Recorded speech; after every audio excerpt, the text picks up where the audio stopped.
Good morning, everybody, and welcome to Conversations with the Soul. I'm Rita Hickman, and I am owner of Inspire Massage. I'm a shiatsu massage therapist as well as a body-mind expert. I'm here in the suburbs of Chicago at my retreat home, which I just absolutely love. And so I thought I would video today. Good morning, Rena. I'm so glad. And good morning, Michelle. I'm so glad that you could join us this morning. So today's topic, we've been doing soulmates all last week. And then I decided, since it was such a popular topic, that we would do soulmates this week as well. So let's do a quick recap. Good morning, Carol. I'm so glad you're here. And Carla. Wow, we've got a busy morning. So to do a recap on what a soulmate is someone who comes into your life and for whatever reason, either because they look the right way or they sound the right way, good morning, Lisa, or sound the right way or have the right qualities, that they're able to get past your defenses and down into the things that you really feel, down into the boxes and the containers and all of those emotions that have very specific triggers. So when we're younger, we tend to have a lot more soulmates in our life because as we look around, we've got a lot of people who are triggering us, who bring up all of those different anger and bliss. And, do you remember the first time that you fell in love? That was a soulmate. And the first time that you remember getting extremely angry, that was your soulmate too. So soulmates are people that have the ability to make us feel. And if we look around, we have soulmates everywhere. But most of us are looking for soulmates to kind of live our life with. Now, last week I talked about how we become the soulmate that we want to attract, how we can raise our vibration so that we can attract the soulmate that we're looking for, which is somebody who has the ability to work with us through our emotions and our issues, and they work through theirs as well. So a life partner, a soulmate can be a life partner as well, and that's what I think a lot of us are really looking for. We're looking for someone that we can spend our life with and go on this journey together. And but what that means is that look for quite an adventure. When you do soulmating, good morning, Stephanie. When we do soulmating, when we work with a soulmate for long term, they're going to trigger us. And my best soulmates have actually been the ones that have pushed me into a corner until I felt that I had no choice but to behave differently than I ever had before. For me, I had a real problem with anger. I had a problem with my anger, other people's anger. I was raised in an environment, and I was taught as a little girl that anger was very dangerous because I knew how it felt for me. I knew how anger felt, and it felt very scary. And it felt as if the whole world was dropping out. And so I kind of made a pledge to myself when I was little. I said, I'm not going to get angry. I'm not going to do that to other people. I'm not going to do to other people what was done for me. So that's a great belief, but it's also a childish belief. It's also a belief that's based on, things that I had learned as a kid. Because what that did to me is that meant that I was constantly being a chameleon. I was constantly changing and adapting and adjusting and suppressing things so that I never got angry, so that I never moved that energy. I never expressed myself. And one of my best soulmates in my life have been people that have made me so angry that I didn't feel that I had any choice but to do something differently than what I'd done before. And for me, that was to actually get mad. I had a lot of great coping skills. I had the ability to walk away. I had the ability to hang up the phone. I had the ability to breathe and, take valerian root and meditate and do yoga and take time for myself and have a career that I love. And all that stuff's really great.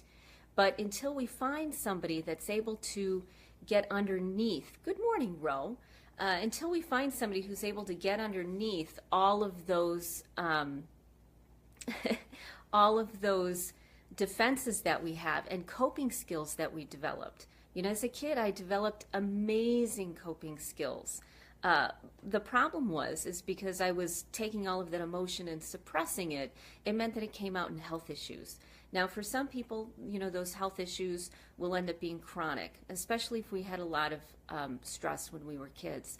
So you'll end up with rheumatoid arthritis, you'll end up with fibromyalgia, you'll end up with, you know, chronic back pain, foggy brain, all sorts of things like that when we take our emotions and we just cope with them. We don't actually break out of our box and grow up into women. So one of my best soulmates has been someone who has made me so angry and so hurt and so upset and was tougher than me. I walked into the world thinking that I was tougher than everybody else, that I was the strongest person in the room, that I knew what to do and how to do it, and I wasn't insecure at all, just because I knew I was responsible for me, and for whatever reason I needed to protect everybody else around me.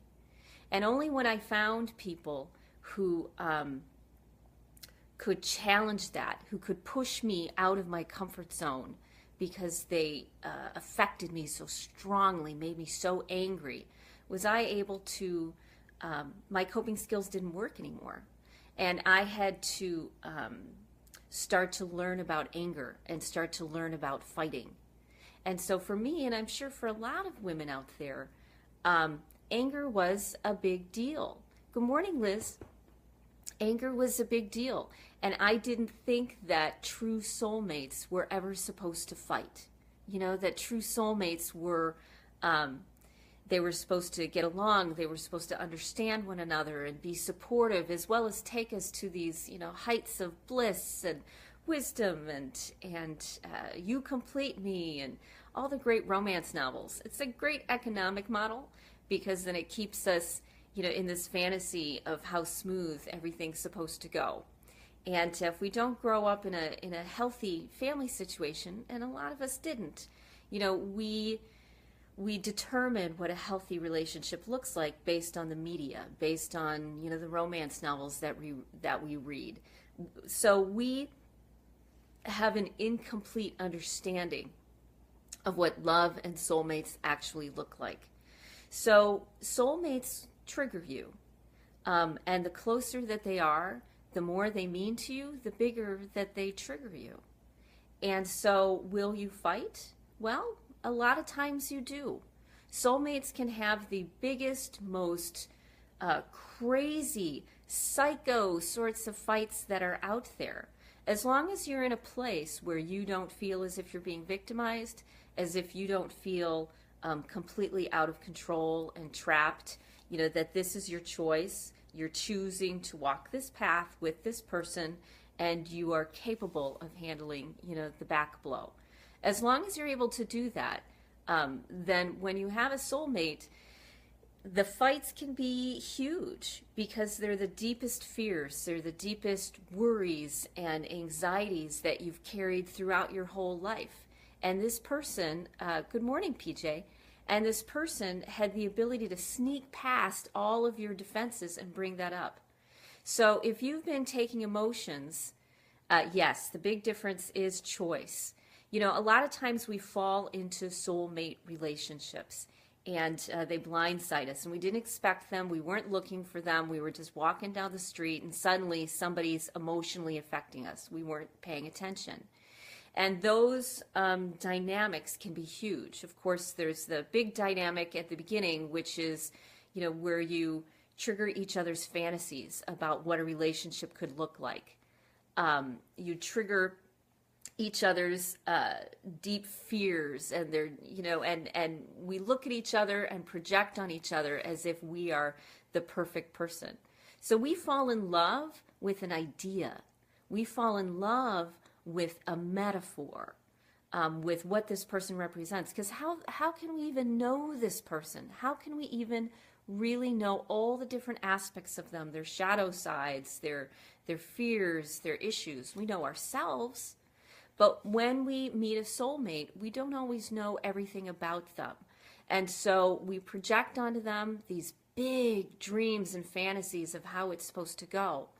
And then when they start to touch us in those painful areas, in those difficult areas, we think that the soulmate relationship is done. We think that it's time to move on. They weren't the one anyways, and so it's time to find somebody new. And that's definitely going to keep us on, yeah, we do want them to be perfect. And that keeps us on a track and a path where we never really grow up. We never really become the whole, full women that we're supposed to be.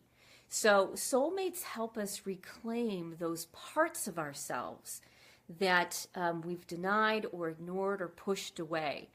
And for me, and I think for a lot of women in how we were raised to avoid conflict. We were raised to people please. We were raised to get along. And sometimes we find soulmates that push us so far that we have no choice but to do something different. I mean, for me, when someone would upset me, I'd walk away, I'd rationalize it and intellectualize it. I would find foods to eat that would make me feel better. I would go to the gym and work out. I'd meditate. I'd have yoga. I would talk to friends and tell them everything that was going on with me. You know, I'd see a counselor or a psychotherapist and work through it that way. But that would only get me so far, because what my real issue was for me was anger and fighting, was being okay with that part of me that needed to stand up for myself. And good morning, Carol. That part of me that needed to stand up for myself and understand how anger worked, understand how fighting actually worked. Because in my household, my family didn't fight. There was a lot of anger. There was a lot of tension. And we all walked around as if on eggshells for a very long time. But there was no fighting. And so I didn't understand that, and I had a lot of judgmentalisms against it. And so what I tend to do, I tended to be interested or make connections with people who had anger management issues, who challenged me to speak up and to fight back. And I would watch how they would fight. I would watch what they would do, and I would learn from them. So I kept repeating the same patterns of behavior. Now, a lot of times people look at that as that's a very bad thing. You shouldn't repeat your patterns of behavior. You're supposed to learn your lesson and move on. Did it ever occur to people that sometimes it takes many opportunities to learn something? It takes about 7 to 11 for when we're exposed to things, for us to really go from not having a belief about it to the tipping point to where now it's a solid belief. It takes us repeating the same patterns over and over, the same habits, because we're in a learning process. We're learning how these things work, and we're doing it in our own time and in our own way. So I kept looking for people who would trigger me, who would trigger my anger. And on the one hand, I got very, very good at coping. But on the other hand, I kept looking for relationships that were that would affect me in a bigger and bigger way until I finally felt that I had a handle on anger. So soulmates actually do fight a lot, partially because how women are taught to behave in our culture. We're taught to avoid those things. We're taught to ignore how we feel and make nice and get everybody to get along. You know, that's been our role. And so many women have challenges with how to fight, and how to fight with somebody that matters to you, somebody that you're afraid to lose and that you have attachments to. And so when you fight with your soulmate, it's a learning opportunity for you to figure out, how do we do this? How do I reclaim this part of me, this adult woman that stands up for myself, that speaks, and how does all of this work? Good morning, Victoria. So when we fight with our soulmates, we're figuring out how anger works. Good morning, Colette. We're figuring out how anger works. We're figuring out how to manage the situation and how to navigate it and how to learn from it until we're done with it.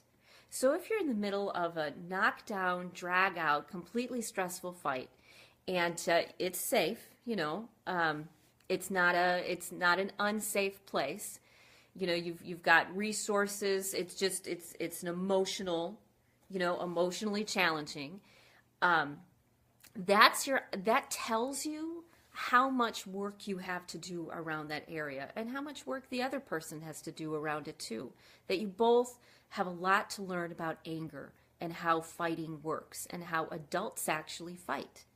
How to do it in a way that's respectful, how to stand up for yourself, how to, the fact that if you do blow up and you do screw it all up and you walk out the door and slam the door and drive away and stay at a motel for the night, that interestingly enough, that has positive benefits to it as well. You can't screw it up because when we fight with our soulmates, it's as if we are children looking to understand how any of this works. We're looking to understand how do we grow up from a child that's being told what to do, that has no power, that's been, many times victimized in different ways in our society and culture. How do we learn how to be strong women? And not just strong because we can internalize everything. Not just strong because we're able to cope with everything that happens to us, but strong because we can set boundaries, we can ask for what we need, we can stick up for ourselves, we can make strong, hard choices, and we can determine that we can live on our own should we need to. That we may be dependent, but it's dependent by choice, and we can choose to be independent at any time. These are all lessons that soulmates bring us. And those are big emotional lessons. They're not easy. And so fighting tends to be a part of the process.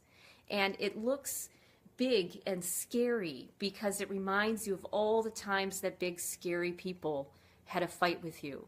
And we end up reacting in a way that's huge because it's decades long of emotion that's been pushed down and coped with and, eaten away and exercised out. And this is your lifetime as well as the lifetimes of, our family members, issues that have been passed down from women. Good morning, sister. Issues that have been passed down from women and men for generations. When you're fighting with your soulmate, this isn't just you talking. Culturally, women have been very oppressed in a lot of ways, and we've been taught how to get along, how to be the bigger person, how to make nice and make everything run smoothly. And as decades go by and we gain and learn how to have independence, as we do that, women of this generation, women of the culture of the now, are still learning, good morning, Michelle, are still learning how to deal with anger, how to deal with fighting in a healthy way, and how to grow out of that childhood mind into the woman, more complete mind. So many women, especially in our culture, have a lot to learn about anger. So it makes perfect sense that soulmate relationships are very tumultuous. They can include a lot of anger because that's one of the main issues that a lot of women are working on. We're working on how do we deal with the anger we feel. And is it okay to fight with our soulmate, the person that in all the romance novels was supposed to sweep us off our feet and solve all of our problems and be there for us and support us? It's perfectly okay because that's the lesson you're learning. And that's the lesson that they're learning too. How does this work? Now, sometimes it takes years. It really does. Because the learning process around anger and around fighting, the first thing you have to do is open the box, where all of those feelings have been stored on the shelf. Then you have to be pushed way past your coping skills, way past your resources, so that you have no other choice but to start to fight. Then you've got all of that emotion that has to be moved out of the way that's just been waiting. All of those times that somebody came and attacked you or did something and you handled it in a mature way, you handled it as a grown-up, as you were supposed to. All those times that, you didn't know what to say and then the perfect answer came the next day, those are the things that we put in the box. Those are the things that have been stored up and are waiting for us to move.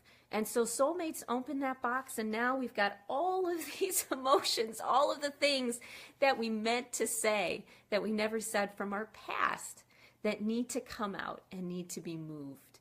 The energy needs to be moved. So that's the next phase of fighting with your soulmate. That energy has to be moved.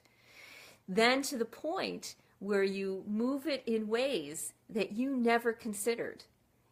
Because they weren't you. They weren't who you wanted to be. They weren't who you wanted to behave. You never wanted to be like that person that would go and go ballistic and go crazy. You never wanted to be that woman, that went nuts, that, keyed somebody's car or threatened people. You never wanted to be a sociopathic sort of person. But soulmates can bring that out of you. And you'll find that when you do, when you, let's say, stand up for yourself or say the things that you never thought you'd say, or express the truths, that's when you start to find that humans are very resilient, that they have the ability, if they care about you, to forgive, to come back and forth, to move back and forth. That humans are a lot more flexible and loving. Good morning, Sally. Humans are a lot more flexible and loving than we give them credit for. And that's the next big lesson that we have to have when it comes around anger, is the soulmate will trigger us. We have to move the anger. We behave in ways we never thought we would behave. And then we start to realize that people can be trusted. That when you find someone who's a life partner, that you can be that person. You can show them all the things that you never thought you had inside of you. All of the meanness and, the throwing of a vase at the wall or, whatever it may be.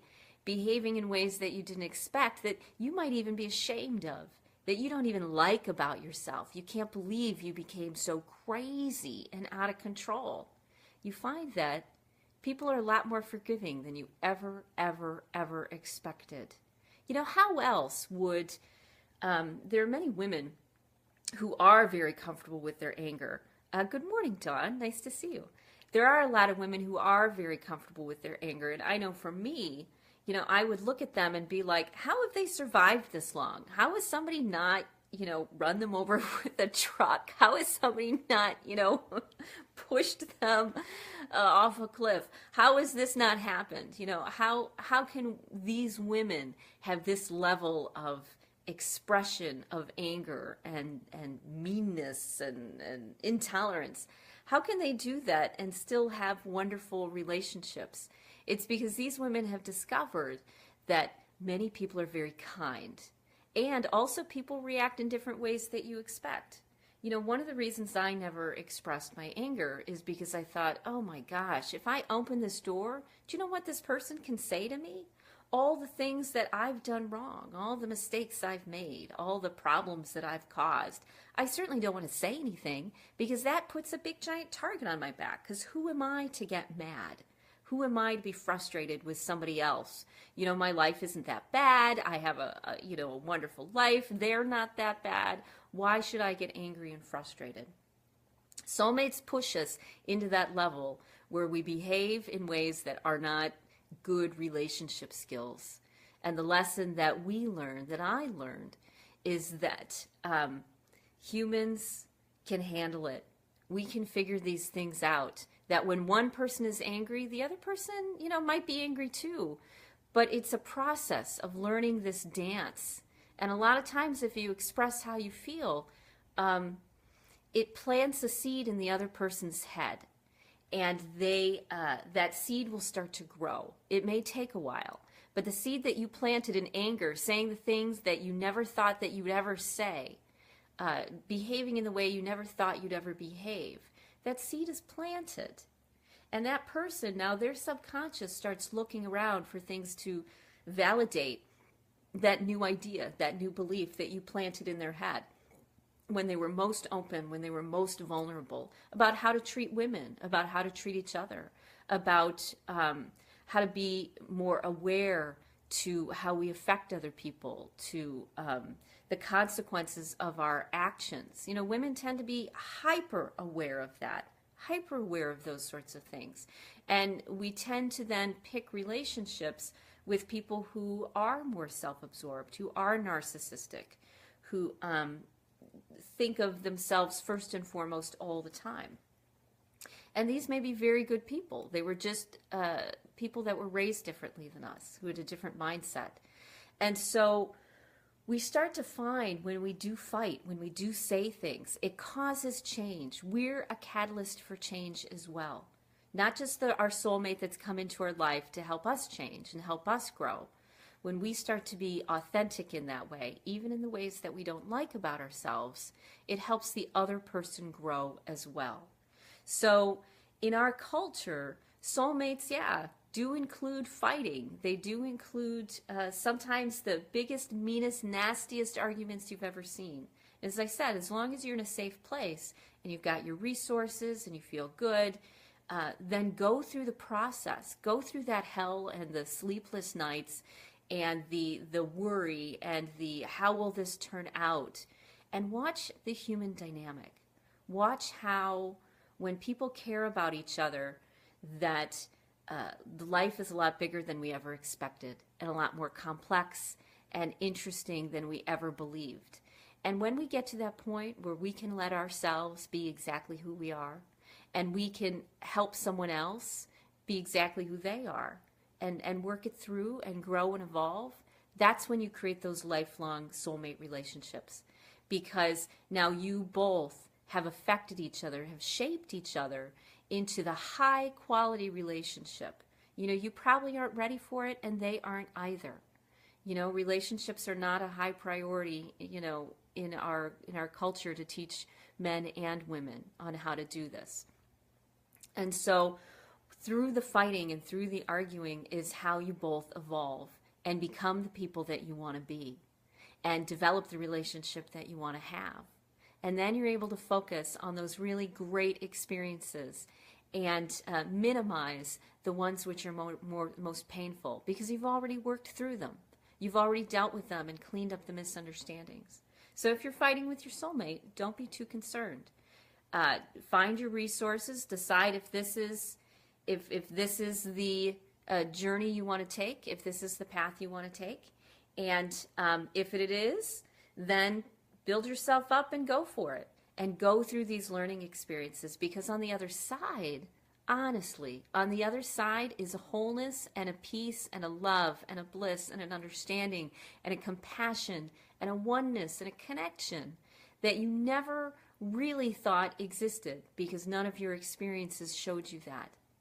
So if you're women who've had some great soulmate experiences, whether they've been hard or whether they've been amazing, just leave comments below and we'll include them in the live streams that we do this week. And at the end of the week, I'm going to be offering a great soulmate program that I found that helps people really become that soulmate that they want to be and attract the soulmate that they want to have.